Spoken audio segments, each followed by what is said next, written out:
So with oncology, it's really an exciting time for cancer care in some ways. There's been a huge amount of innovation. You see drug companies pouring more and more of their R&D budgets into oncology. I was actually looking at some IMS data last week that showed that if you look into the pipeline, there are more than 5 times as many cancer drugs in the pipeline as the next biggest disease area, which was diabetes. I thought that was just an amazing number. But a lot of these treatments are incredibly expensive. And so in some ways, what's going on with cancer kind of, to me at least, seems to typify some of the challenges for the broader healthcare system, where you have exciting innovation, the real promise of some benefits for patients, but just at a very high cost. And some of the trade-offs that some of the trade-offs that we're going to have to make, some of the conversations that we're going to have to make around how to really value innovation and cost come to a head in cancer. So how are you viewing oncology at Cardinal, and more broadly, what do you see playing out within this particular segment of the broader healthcare system? Yeah, well, I think certainly oncology hits on everything that was discussed today in terms of a future trend. When people say, you know, what is the future in this space? I think largely much of the future is here. It's just not widely distributed in terms of the thinking. But you think about oncology and the population you're talking about. So 60% of cancer will inflict people that are over age 65. So right away, you're dealing with a certain segment of the population. Much of the innovation, as you mentioned, in cancer is now starting to go into micro populations, so smaller and smaller populations. The reward there tends to be significantly higher as medicine becomes more precise and you figure out biomarkers and you start to have a higher chance of either a cure rate or improving survival. The cost of these medicines go up. And I think a few stats that often, you know, kind of bring it to light is last year, the FDA approved 11 out of 12 cancer drugs were priced $100,000 or higher.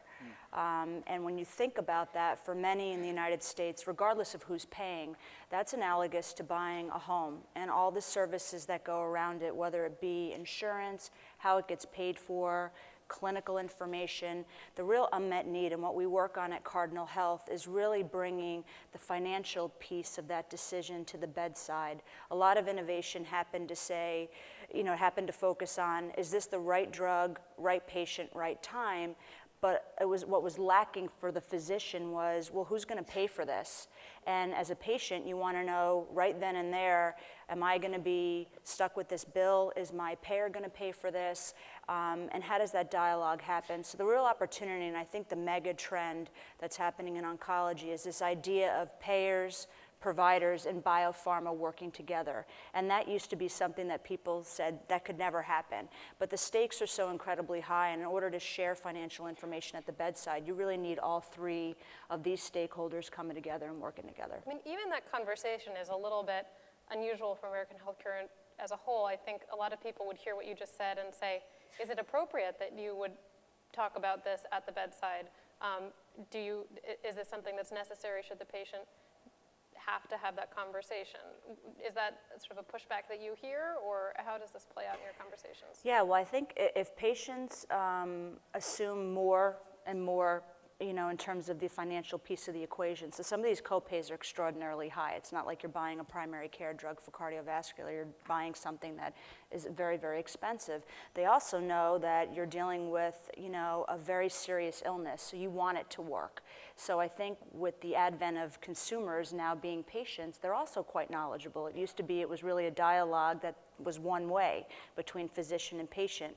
Now that you introduce a financial component as well as a lot of information out there, you're seeing patients come in as really consumers. I went online, I understand this, I spoke to some friends, this is what I believe is right for me, and how much of this am I going to have to pay? And it used to be you'd leave, go home, a week later you'd find out that it got approved and you'd come back to the physician. Now instantaneously a dialogue can happen between a physician and a payer that says you can start right away, and the patient would like to start right away knowing what the stakes are for themselves. How prevalent are the types of patient assistance schemes that you hear about for any big drug company? They'll say, you know, it may be a drug that costs well over $100,000, but if you don't have insurance or you can't afford to pay, there is some kind of solution for you through our patient assistance program. are those widespread? Do they exist? Yeah, Why don't they really work? Yeah, they absolutely work, and we call them patient assistance programs. So a lot of times it'll be directed at a population or a certain segment of the population where cost would become prohibitive for them to do this. So, and if they're not able to have copay assistance, again, we would know that at the bedside electronically on an iPad with our own software to say, this is what's approved, here's the copay assistance that's available, here's the alternative therapy if it's not available. But most of the time, if a product is going to work for a patient with a life-threatening disease, it will be paid for. It will be picked up and it will be paid for. So do you see any tension here, or is there resolution around how to pay for some of these really expensive drugs going forward? You know, you said that there's the solution where you can bring the data to the bedside, where the physician and the patient are informed. I mean, so can we kind of wipe our hands and say we've got it, or what are the challenges that you see as more and more of these drugs come to market? Yeah, I think the challenges will be around the personal decision to want to take a product in your last years of life and where you are, you know, as a person, to say, this is something that I would like to do and I want to pay for part of it if there's a copay. So I think there's always going to be some tension around, you know, a very privileged conversation between a physician and a doctor, and who, from a financial perspective, would get in the middle of that. I also think there's a discussion to be said, as I mentioned earlier, the amount of patients that will have cancer. So 1 out of every 4 people in 2020 will be 65 years of age or higher, and I had said earlier that 60% of cancer affects people 65 years or higher. So there's going to be a demographic shift where more and more people will have cancer, and it will be a chronic disease, and how that gets managed and paid for will probably continue to be a challenging debate for all involved. But the solution to have all 3 stakeholders involved, a payer, a physician, and a patient, having the dialogue not only clinically but financially, has been really, really important. I think has advanced quite a bit. And so just to really drill down to it, what does that dialogue look like? You mentioned this iPad, but tell us, what does that conversation look like, and what kind of information is shared between those 3 partners? Right. So what is shared is we have a program called Pathware. Evidence-based guidelines are called Pathways, and our program at Cardinal Health is called Pathware. And what it does is it enables a group of physicians to work with payers to say, here's all the evidence around a treatment protocol. Here's the right drugs for these types of diseases. And again, if you ask 5 oncologists how to treat a cancer, you can get 10 opinions. So by bringing all of the best data together and having agreement around this is the right way to treat breast cancer, colon cancer, there are guidelines and everyone subscribes to them, and they're driven by the physician, which sometimes is not always very common, but winds up being the best if you're trying to get the physicians involved in the care. And then what you do is we work with the payers as well to say, based on these guidelines, how will we reimburse physicians? And what we found in our data is we lowered the overall cost of care of cancer by 15% by preventing hospitalizations, by increasing reimbursement on the use of generics, and really working with physicians to ensure the best care was given to the patient. So it goes off of clinical, and then second, it would go off of what's, you know, the right thing based on the evidence. What do you make of the huge amount of excitement around immunotherapy? These are drugs that harness a patient's own immune system to fight cancer cells, and even after treatment has ended, there's evidence that there's sustained response where the immune system has been trained to continue to fight cancer. So you'll see 5-year survival rates that are much better than you might for a different kind of drug. Are these real game changers? Despite their high price, do you see them offering real value to patients as they're introduced? We have Provenge, which is very expensive, and Yervoy, and there is more and more data coming from the other immunotherapy drugs that are in the pipeline. How do you view that particular class of treatments? Yeah, I don't look at the class necessarily as much as I look at what the innovation is and what it brings to the table, and then working with a payer to kind of help distill what is the best clinical evidence, and then you think about cost. But there has been situations, even we saw recently with Memorial Sloan Kettering, saying, you know, we didn't see a lot of improvement on efficacy, so we're not going to reimburse a product. So you're seeing physicians get real involved in the care to say, is this really incremental benefit, or are we seeing serious benefit? And again, it often comes down to the physician and the patient having that discussion. So it's not really for me to always make a determination on a particular area of cancer, but we've come a long way to have cure rates and make cancer chronic, and that wasn't always the case. So I think a big light is shown here in terms of people wanting to innovate and do more, and with the advent of the human genome, I think cancer care will become more and more targeted over the next few years. Thank you. I'm sure people in the audience will have questions for you, but let's go to Human. So tell us about what you're doing at GE, what you've been doing, sort of up to date, and what you see as the path forward. Well, you know, as we think about the future, I'd say there's 5 or 6 themes that we really concentrate on from a product development and a solution development standpoint. The first theme is patient experience. And you heard some of this throughout the day, I think, which is, you know, never before in healthcare has there been a more informed, more empowered consumer with more options, in fact. That's number one. Number two, if you just look at basic sort of supply and demand economics and you look at the revenue of a hospital, it's price times volume. And the price piece of this is going to be constantly under pressure, has been under pressure, is going to continue to be under pressure. Volume is going to be the name of the game for healthcare systems, and which means there is going to be a premium on sort of bringing that patient in and holding on to them from a population health standpoint. So, you know, from a device perspective, manufacturing perspective, from an information technology perspective, that's a very important theme that we've got our eye on and are designing around. So that's number one. Number two, I would say mobility. The walls of healthcare are spreading beyond the hospital. This is certainly true with chronic disease management, but it's also true in things that before, and in areas that before you would think were the domain of just the hospital and the hospital system. So, for instance, I could show you today a handheld ultrasound machine, literally in the palm of my hand, that I can flip up with a probe and scan. You don't need to come to the hospital to get that kind of care.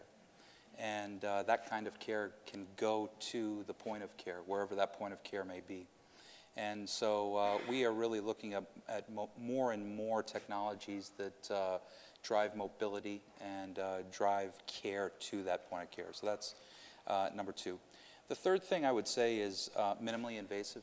So within the walls of the hospital now, more and more therapies are becoming minimally invasive. It wasn't too long ago where if you needed to do something, perform some sort of treatment for a patient, you were cracking the chest open and going in. I mean, there were days of exploratory surgery that were not too long ago. Today, about 20% of the procedures are done in a minimally invasive way. We see that absolutely growing. And if you think about the dynamics of minimally invasive therapies in the context of the healthcare landscape, this is one of those things that really benefits most of the constituents within a healthcare system. It's faster from a physician perspective. It's cheaper from a hospital perspective. It's lower readmission rates, complication rates. For the patient, it means getting back to their lives sooner. So it's really one of those things that does benefit all constituents or most constituents. So we're going in a big way after minimally invasive types of solutions. The next is globalization.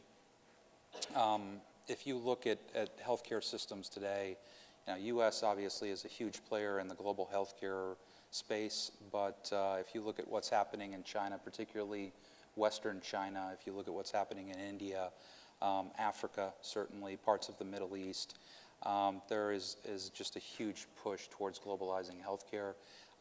These countries are going to need infrastructure. They're going to need support. They're going to need training. That's a big priority for us. But I think as healthcare systems start to globalize and you see the emergence of, call it the emerging markets, there's going to be a connection between the developed world and the emerging world today. You already see it. Hospital Corporation of America, Cleveland Clinic, they're already starting to make those connections beyond the United States. So that's another theme. Precision medicine is another one, and you know, I think Meg has talked about that, and you know, I won't go too deep into that other than to say within our medical diagnostics business, within our healthcare IT business, and certainly within our imaging business, within healthcare. We believe there's a big role for the capabilities that we have in precision medicine and tying genomics and proteomics to care. As Meg said, there's not one type of breast cancer, for instance, and pinpointing that and making sure that the right therapies are applied at the right time is a big part of what we do. And then last but certainly not least, and I think, probably repeating some of what the other panel talked about earlier, but big data. And we have a healthcare IT business that is certainly very much involved in big data, but so is our diagnostic imaging business. There's a tremendous amount of information that exists within our diagnostic imaging systems that can benefit the hospital from a disease pathway perspective, but also from an operational perspective. And those are the big areas that we think about as we look forward. So there's a lot to chew on there. Yeah. I'll try to take a small bite and Yep. then leave plenty of time for questions from the audience. As GE does its work globally, I know that GE has talked a lot about its work in developing products specifically for the Indian market. For example, you mentioned the handheld ultrasound. Sure. There's also the EKG, the mobile EKG system that I know GE has developed. GE's talked about bringing those technologies back to the States, but when do you think that those could become at scale? So the idea of having technologies that are cheap, efficient, perhaps not as sophisticated as what American patients or American doctors have traditionally used, but actually there might be a real role for them, particularly as we think about challenges of access with the expansion of insurance. Right. And clearly there's a lot of conversation about delivering less expensive but still good care. When are those sort of maybe, I don't know how you describe them, but maybe a little bit less sophisticated products, when are those going to come back to the United States and be sort of deployed at scale? I think you're starting to see it already. I mean, I can tell you about our business. We have an interventional systems product that we really designed for the Chinese market. This was a product that had the needs of those customers in mind, and especially as China was thinking about taking interventional medicine into tier 2 cities, so county level hospitals, for example. What do you mean by interventional medicine? So this would be cath lab equipment. Mm-hmm. This would be fluoroscopic x-ray that enables minimally invasive therapies. So whether it's cath lab, whether it's for the treatment of stroke, whether it's to place a pacemaker, those are the types of devices. So we were developing this system for the Chinese market. Our second biggest market for this product is actually the United States. And what we're finding is, I think as healthcare systems, particularly in an accountable care world, are starting to take a look, there's the emergence of more hub and spoke type of models where you don't need the latest and greatest technology in every point within your healthcare system. Maybe you need it in the hub, but in the spoke, perhaps not. And so we're starting to see a tremendous amount of demand. And, I also think it just goes back to what, the first part of your question. India is an interesting market, actually, because in many ways it's a laboratory for, I think, potentially the future of medicine. It's a private, patients pay out of their pocket. There really is no reimbursement scheme, minimal insurance. Private healthcare is sort of governs the day in India. And so I think as we start to figure out solutions that work in that environment, I really feel confident that those will be very viable solutions outside of India. Is there a danger of cannibalizing your market in rich countries? I don't think so. Because again, I think there is going to be a need for different types of equipment at different stages within the health system and within the clinical pathways. Again, you don't need the best and the latest everywhere, but you do need it somewhere. And so I don't see a risk of cannibalization as much as just more diversity in the product portfolio that exists in the healthcare landscape. Are you worried about competitors, GE's competitor down the road in Bangalore who also is working on products for the Indian market coming to the United States? Could. I mean, look, what we see, there are some very strong companies internationally. There's a trade show in China that happens actually 6 months, twice a year, China Medical Equipment Fair. One of the things that's interesting about that trade show is you go there and you see a new company every 6 months. Now, that could be concerning, but at the same time, I think if you really look at where our competitive advantages are, it really resides in the software, in the applications that we provide, that aid in the diagnosis, that aid and enable therapy. And I really think that that's where we have our strength. So, yeah, there are companies that can come with low-cost products, but when you look at what's behind those products from an applications and an expertise perspective, I think the barrier to entry there is very, very high. Questions for our panelists? Yes, over here in the corner. A gentleman was coming right to you. Hi, my name is Deborah from Bottom Line Healthcare, and my question is kind of tying in what you were saying earlier, Meghan, about doing what's right for the patient in oncology, and what you had mentioned, Human, on precision medicine.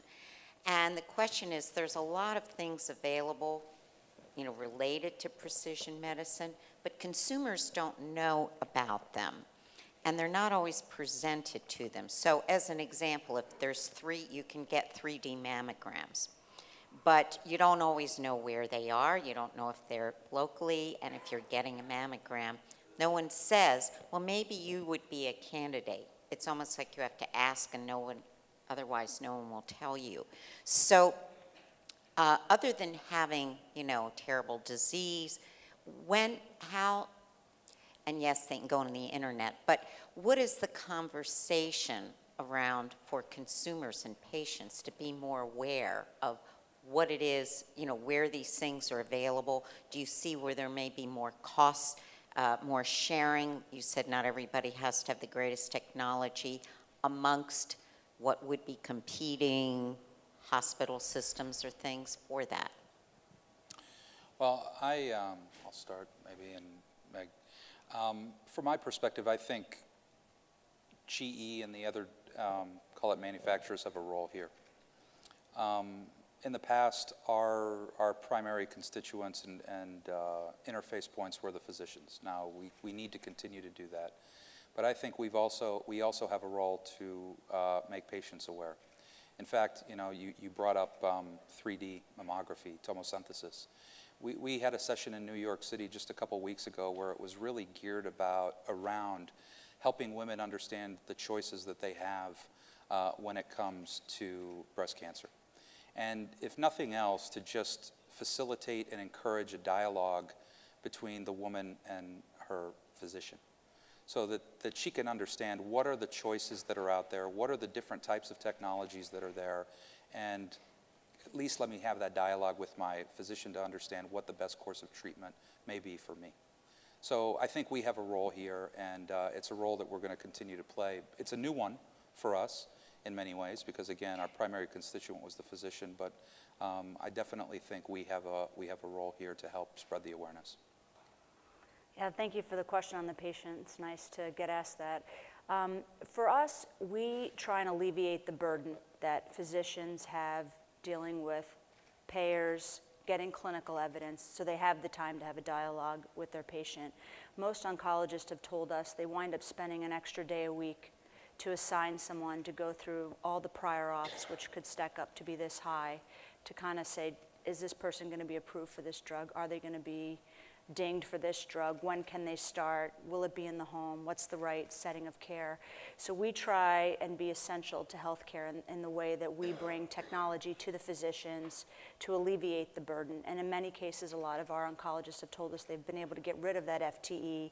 They don't have as much paperwork. They can do that electronically. So trying to take away some of the financial burden that I mentioned earlier, to have that not be a worry of a physician. Most physicians say they didn't go into medicine to be a CFO or to be the CTO, although they need both of those skills now.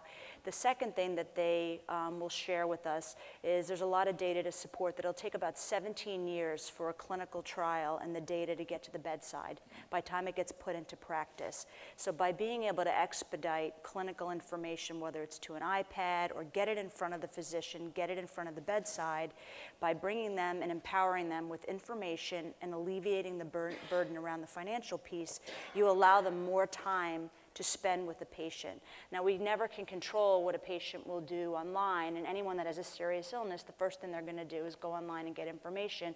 But at least when they come in, that extra time can be spent, which is what a physician wants to do. Instead of saying, I need to see 15 cancer patients today to get by, I can now spend the proper time with each of my patients. So we see our role as alleviating that burden and enabling physicians in this space to have a dialogue. Thank you for the question. Others from the audience? Yes, in the front. If you just wait one moment, someone's coming right to you with a microphone. Thank you. Hi, I'm Raghu Bharadwaj from Babbage Analytics. My question is about whole genome sequencing. The costs of sequencing going down faster than Moore's law. Pretty soon, I think it's just going to be a couple of $100 before every one of us can sequence ourselves. What are the effects going to be on this, on the healthcare system in the future? Yeah, it's my favorite trend. So yeah, so it used to be it was $4,000 to run an entire panel, and maybe you only needed one test out of the whole panel. Now the prices are falling, and I think what we're finding is whether it's the payer, the physician, or biopharma, everyone's incented to have that right information at the point of care. So sometimes you'll find that a biopharma will pay for the panel because they know that that's kind of, most drugs being developed today have a personalized test assigned to it or a biomarker, and most innovators know that you have to do this because you have to justify the product's going to work.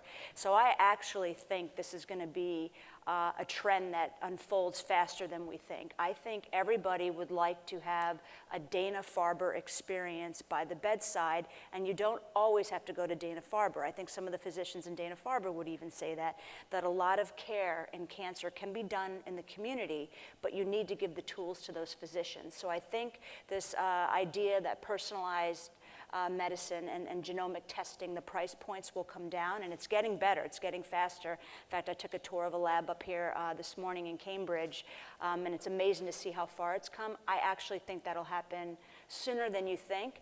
I also think you won't be treated for having colon or breast cancer. You'll actually be treated for the type of marker or the type of delinquency you have in your genetic makeup, which will be fascinating because drugs will work in multiple settings, and I think will make people a lot smarter and more efficient. And should bring the cost down because it's, again, getting rid of waste and getting the right drug to the right patient. So thank you for the question. Iman, did you want to add to that, or you're? No, I think that You're covered good. it, yeah. Other questions? In the back, all the way in the back.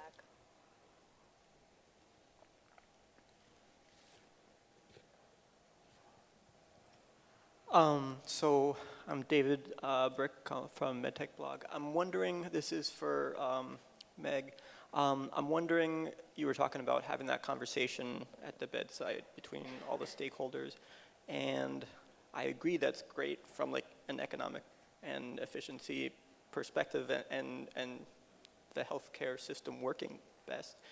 I can see people being concerned from an ethical perspective. Is the patient at that moment, and this is, I guess, related to what you were asking before, is the patient in the best position at that point to make the decision that they would otherwise make? And so how do you address that concern? Yeah, well, we don't purport to address it. I just know that what has happened, in the last few years with the rising cost of cancer, right? So 2004, it's 73 billion. 2020, it's 175 billion. So it's not the patient that brought the financials to the bedside. It's the system and it's the cost of care. So what you're finding is the first thing that often happens is, well, if this is the right care for me, and it's not a generic cytotoxic, and it's going to cost $50,000 or $100,000, a patient can't help but wonder, same with the physician, well, who will pay for this, and is it the right drug? So oftentimes the dialogue will happen how the physician sees best, and we don't get involved in that. Again, we're just trying to make sure that the physician has relieved as many obstacles as possible to have that discussion, but more and more the financial piece is coming up, and whether it's people developing EMRs or new technology, bringing the financial piece to the decision, whether it's the front office, the back office, or the physician themselves, many are asking, you know, who will pay for this and how will it be covered, and then all the supportive care that comes around it, whether it's a phone call in the middle of the night because maybe you didn't hear the information, maybe you were so stressed about your diagnosis you didn't hear everything that was told to you, so you want to make a follow-up call, or you want a nurse to visit you in the home, you want to speak to a pharmacist that understands oncology. All of those supportive services surround the medicine, and the services are becoming just as important to the medicine, but there is an overlay of, well, how does this get paid for, and what's the right way to have this dialogue? And so by arming physicians and having a dialogue with physicians and payers, it helps to alleviate some of the mystique and some of the information to help people make the right decision. Because no one should make a decision based on cost, but if there is a cost consideration, it's good that people are transparent and they know about it and they don't find out about it after the fact.